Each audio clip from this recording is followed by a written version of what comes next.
அடம் பிடிச்சுக்கிட்டு இருக்காரு ராகுல் காந்தி. ரூட்டை மாத்திட்டு இருக்கு காங்கிரஸ், விட்டு அழுதுவார் போல் இருக்கே அப்படிங்கிற மாதிரி மன குமுறலை வெளிப்படுத்தி இருக்கிறாரு காங்கிரசினுடைய தலைவர் கார்கே. காங்கிரஸ் காரங்களே என் கூட நிக்கல அப்படின்னா யார் தாங்க நிப்பா அப்படின்னு வெளிப்படையாகவே தன்னோட ஆதங்கத்தை கொட்டி தீர்த்திருக்கிறார். இன்னொரு பக்கம் ராகுல் காந்தியினுடைய நேற்றைய செயல்பாடுகளும் காரிய கமிட்டியில் நடந்த சில விஷயங்களை முடிச்சு போட்டு எதற்காக தான் ராகுல் காந்தி பண்ணிட்டு இருக்காரு, அவர்களுக்கு என்னதான் ஆச்சு அப்படின்னு கேள்வியை காங்கிரஸ் கட்சிக்குள்ள இருக்கவங்களே கேட்க தொடங்கி இருக்கிறாங்க.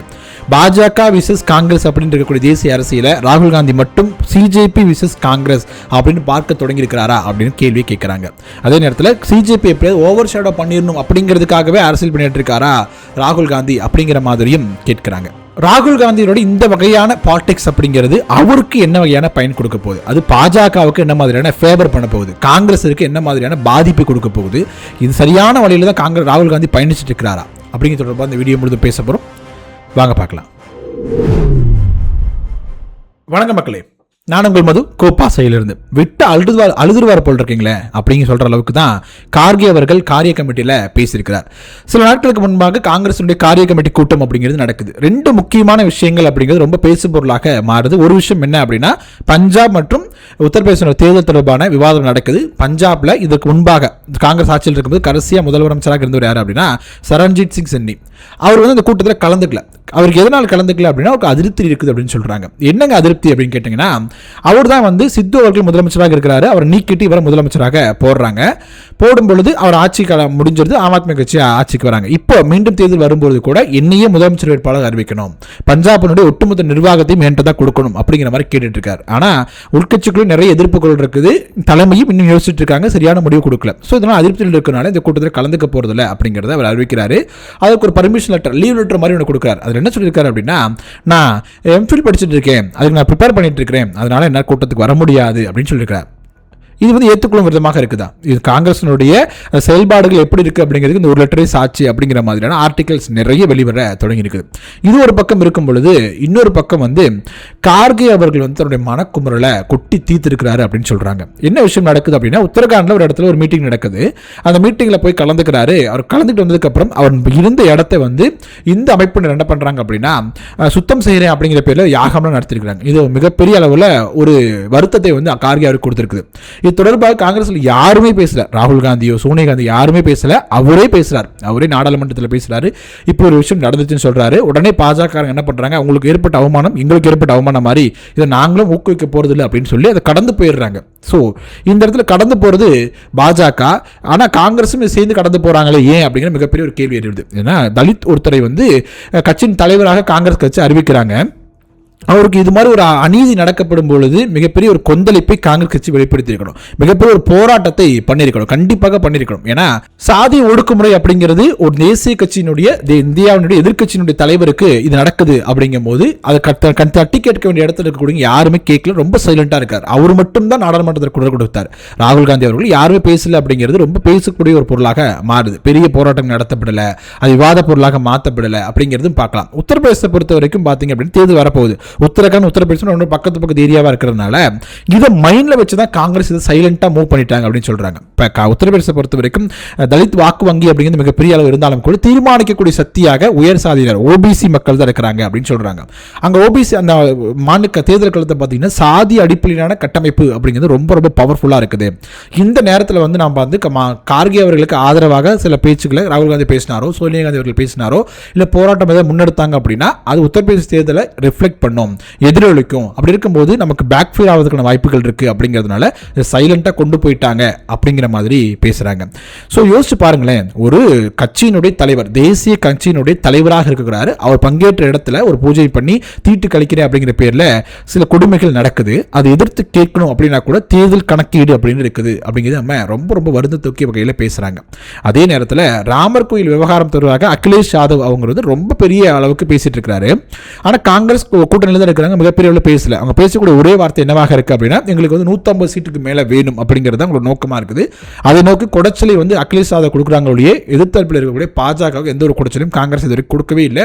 உத்தரப்பிரதேச தேர்தலை பொறுத்த வரைக்கும் இதுவும் ரொம்ப பெரிய விமர்சனத்துக்குள்ளாயிட்டு இருக்குது. நீங்க எப்ப பார்த்தாலும் ஒண்ணு வெற்றி பெறக்கூடிய இடத்துல என்னென்னலாம் பண்ண தூக்குமோ அந்த விஷயத்தை பண்றீங்க, அப்படி இல்லைன்னா கூட்டணி கட்சி வெற்றி வாய்ப்பு அதிகமாக இருக்குது, ரொம்ப கடுமையான போட்டி கொடுக்கும் அப்படின்னு நினைக்கிறீங்கன்னா அந்த கூட்டணி கட்சி இழுத்து கீழே தள்ளக்கூடிய வேலையை தான் காங்கிரஸ் பார்க்கறாங்க அப்படிங்கிற மாதிரி குற்றச்சாட்டை தொடர்ந்து அவர் மேல வச்சுட்டே இருக்கிறாங்க. இது எக்ஸாம்பிள் நிறைய பார்க்கலாம். பீகார் சொல்லலாம், தமிழ்நாட்டை சொல்லலாம். நிறைய விஷயங்கள்ல இது மாதிரி தான் நடந்துச்சு. கூட்டணி கட்சி பலவீனப்படுத்தக்கூடிய முயற்சியில் தொடர்ந்து ஈடுபட்டு இருப்பாங்க. காங்கிரஸ் கட்சி 2-3 குழுவா பிரிஞ்சுக்குவாங்க. ஒரு கட்சி ரொம்ப ஆதரவாக கூட்டணி கட்சியோட பேசுவாங்க, ஒரு குழு என்ன பண்ணாங்க, அவங்க டைரக்டா எதிர்த்து பேசுவாங்க, இன்னொரு குழு காங்கிரஸ் உரிமை நாங்கள் நிலைநாட்ட போறோம் அப்படிங்கிற மாதிரி பேசுவாங்க. கடைசியில் அந்த கூட்டணி தோல்வி அடைஞ்சு போயிடும், மாநில கட்சி பலவீனப்பட்டு போகும். அதே ஒரு வேலையை தொடர்ந்து பண்ணிட்டு இருக்கிறாங்க. இது எல்லாமே தொடர்ந்து பார்த்துட்டு இருக்கிறோம். உத்தரப்பிரதேசம் அப்படிங்கிறது ரொம்ப ரொம்ப முக்கியமான ஒரு தேர்தல். அந்த சட்டமன்றத்தை யார் பிடிக்கிறாங்களோ அவங்க தான் அடுத்து வரக்கூடிய நாடாளுமன்றத்தை பிடிப்பாங்க அப்படிங்கிறது சென்டிமெண்ட்டாகவே இருக்குது. அவ்வளோ முக்கியத்துவம் வாய்ந்த இடத்துல அகிலேஷ் யாதவ் ரொம்ப ஆக்கப்பூர்வமாக சோசியல் இன்ஜினியரிங், அதாவது அந்த கேஸ்ட் வைஸ் ஆட்களை நிறுத்தி கடந்த தேர்தலில் மிகப்பெரிய ஒரு வெற்றி பெறல அப்படின்னாலும் கூட மிகப்பெரிய இம்பாக்டை ஏற்படுத்தினார்.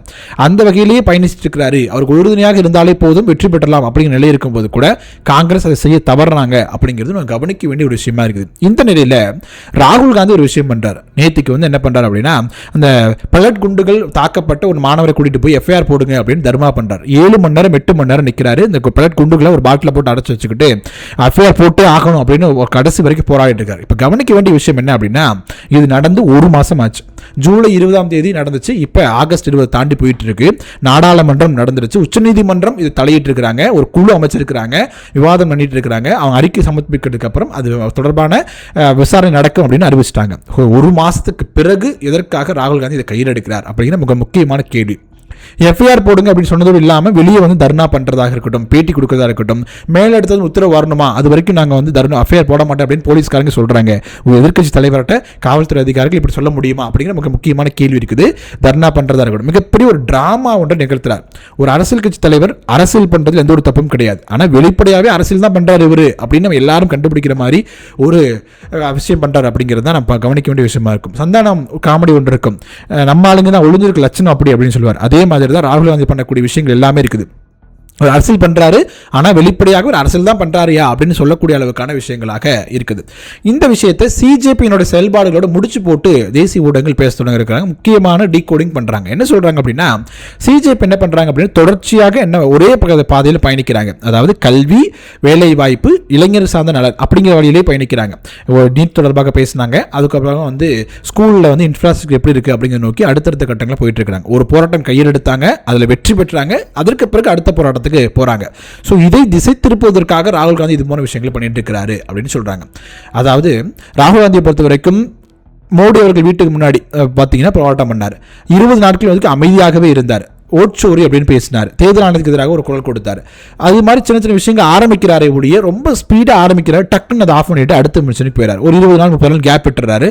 அதுக்கப்புறம் அடுத்த ஒரு விஷயத்தை ரொம்ப பெருசாக பேசுறாரு. மீடியாக்கள் பெரிய விஷயமா பேசப்படுது. உடனே அதை ஆஃப் பண்ணிட்டு அடுத்த விஷயத்துக்கு போயிறாரு. இது மாதிரி ஒரு நிலையில்லாமே தொடர்ந்து இயங்கிட்டே இருக்கிறாரு அப்படிங்கிறது வெளியிருந்து பார்க்கும்போதே தெரியுது. எந்த ஒரு போராட்டத்தையும் ராகுல் காந்தி வெற்றி பெற்றதே இல்லை அப்படின்னு பார்க்க முடியுது. அவுட் சோரி பேசினாரு, இவிஎம் மிஷனுக்கு எதிராக பேசினாரு, தேர்தல் ஆணையத்துக்கு எதிராக பேசினாரு. இப்படி எந்த விஷயத்திலுமே ராகுல் காந்தி கடைசி வரைக்கும் போராடவே இல்லை. ஆரம்பிச்சிட்டாரு. நுனிப்புள் மேயறதுன்னு சொல்லுவாங்க. அது மாதிரி நுனிப்புள் மேயக்கூடிய பாலிடிக்ஸ் பண்றாரு, பார்ட் டைம் பாலிடிக்ஸ் பண்றாரு அப்படின்னு எதிர்க்க சொல்லக்கூடிய விமர்சனத்தை உறுதி பண்ணும் விதமாக தான் ராகுல் காந்தியுடைய செயல்பாடுகள் இருக்குது அப்படிங்கிற மாதிரி பேசுறாங்க. இப்போ அவரோட ஒரே நோக்கம் என்ன அப்படின்னா, எதிர்க்கட்சி அப்படிங்கிற இடத்துல காங்கிரஸ் கட்சி இருக்குது. காங்கிரஸ் கட்சி தான் இந்திய கூட்டணி தலைமை தாங்கிட்டு இருக்குது. அப்ப காங்கிரஸ் மையப்படுத்தி தான் இந்த அரசியல் இருக்கணுமே ஒழிய சிஜேபி அந்த இடத்துல பிடிச்சிடக்கூடாது அப்படிங்கிறது மெயின் மோட்டிவாக இருக்குது. ஸோ மீடியாக்கள் சிஜேபி ஃபோக்கஸ் பண்ண தடுக்கணும் அப்படிங்கிறதுக்கு தான் தர்ணாவா இருக்கட்டும், இது போன்ற பொலிட்டிக்கல் டிராமாஸ் நகழ்த்திட்டு இருக்கிறாரு அப்படிங்கிற மாதிரி குற்றச்சாட்டை முன்வைக்க தொடங்கியிருக்கிறாங்க.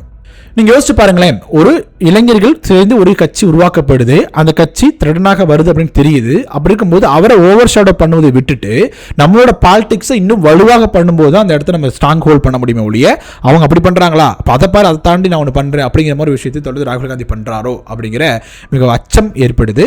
இப்போ பாத்தீங்க அப்படின்னா இப்படி எதிர்க்கட்சிகள் 2-3 தரப்பாக பிரிஞ்சு நிற்கும் பொழுது யாருக்கு சாதகமாக முடியும்? அஃப்கோர்ஸ் அது பிஜேபிக்கு சாதகமாக முடியும். பிஜேபி ஒரு வாக்கு வங்கி வச்சிருக்காங்க அப்படின்னா அவங்களுக்கு வாக்கு வங்கி அப்படி இருக்க போகுது. எதிர்த்தில் இருக்கக்கூடிய காங்கிரஸ் கட்சி, சிஜேபி போன்ற கட்சிகள் வாக்குல பிரிச்சுக்கிறாங்க. இந்தியா கூட்டணியும் கூட இப்போ சிதைவடைஞ்சு போய் கிடக்கு. திமுக வெளியே வந்துட்டாங்க, தேசியவாத காங்கிரஸ் வெளியே போற, அரவிந்த் கெஜ்ரிவால் வெளியிருக்கிறாரு. இப்படி நிறைய கட்சிகள் வெளிஞ்சு இருக்கும் பொழுது வாக்குகள் சிதறந்து போயும் பொழுது அந்த வெற்றி வாய்ப்பு ஈஸியாக பிஜேபிக்கு இருக்குமோ அப்படிங்கிற மாதிரியான ஒரு பேச்சும் அடிபடுது. ஸோ ராகுல் காந்தியும் சரி, காங்கிரஸ் கட்சியும் சரி, எதிர்க்கட்சி வரிசையில் ஆக்கப்பூர்வமான அரசியல் பண்ணும் பொழுது அவருக்கு எதிர்த்து பாஜக எதிர்ப்பாக்கள் காங்கிரஸ் தலைமையிலான கூட்டணிக்கு குவியும் அப்படிங்கிறது எந்த ஒரு மாற்று கருத்தும் இருக்க முடியாது. அதை விட்டுட்டு சிஜேபி ஓவர் ஷேடோ பண்ணக்கூடிய அரசியலில் ராகுல் காந்தி கைவிடணும் அப்படிங்கிற மாதிரியான நிறைய பொலிட்டிக்கல் டீகோடிங் ஆர்டிகல்ஸ் வரதை நம்மளால் பார்க்க முடியுது. ஓகே மக்கள், வீடியோவோட இறுதி பகுதிக்கு வந்துட்டோம். காங்கிரஸ் மற்றும் பிஜேபியினுடைய இந்த பொலிட்டிக்கல் மூமெண்டாக இருக்கட்டும், சிஜேபி காங்கிரஸுக்கு அச்சுறுத்தலாக இருக்கும் அப்படின்னு நினைக்கிறீங்களா? அது அச்சுறுத்தல் இருக்கு அப்படின்னு ராகுல் காந்தி நினைச்சுக்கிட்டு சில விஷயங்களை பண்றாரா? அவர் பண்ணக்கூடிய அரசியல் பாதை அப்படிங்கிறது சரியா தான் இருக்குன்னு நினைக்கிறீங்களா? 30 நாட்களுக்கு முன்பாக நிலத்தப்பட்ட ஒரு விஷயத்துக்கு 30 நாட்கள் சைலண்டா இருந்துட்டு பார்லிமெண்ட் முடிஞ்சிட்டு உச்சநீதிமன்றத்தில் வழக்கு நடந்துட்டு இருக்கும் பொழுது இதற்காக ராகுல் காந்தி அவர்கள் 30 நாட்களுக்கு பின்பு தர்ணா நடத்தணும். அதே நேரத்தில் சிஜேபி இந்த பக்கம் வந்து பள்ளிக்கூடங்களில் போயிட்டு மீடியாக்கள் ரொம்ப பெரிய அளவு கவர் பண்ணிட்டு இருக்க முடியும். அதே வேளையில் ராகுல் காந்தி இதை நடத்திட்டு இருக்காரு அப்படிங்கிறது ரெண்டையும் முடிச்சு போட்டு பேசுவது அப்படிங்கிறது சரி அப்படின்னு தான் நினைக்கிறீங்களா? ராகுல் காந்தியோட பொலிட்டிக்கல் வே சரி ஆர் தவறு அப்படிங்கிற ரெண்டு கருத்தில் எது சரி அப்படிங்கிறது உங்களுடைய கருத்துக்களை கமெண்ட் செக்ஷனில் சொல்லுங்க. வீடியோ பிடிச்சிருந்து அப்படின்னா லைக் பண்ணுங்க, ஷேர் பண்ணுங்க, கோபாஸ் யூடியூப் சேனலை சப்ஸ்கிரைப் பண்ணிக்கோங்க. தொடர்ந்து பேசுவோம். நன்றி.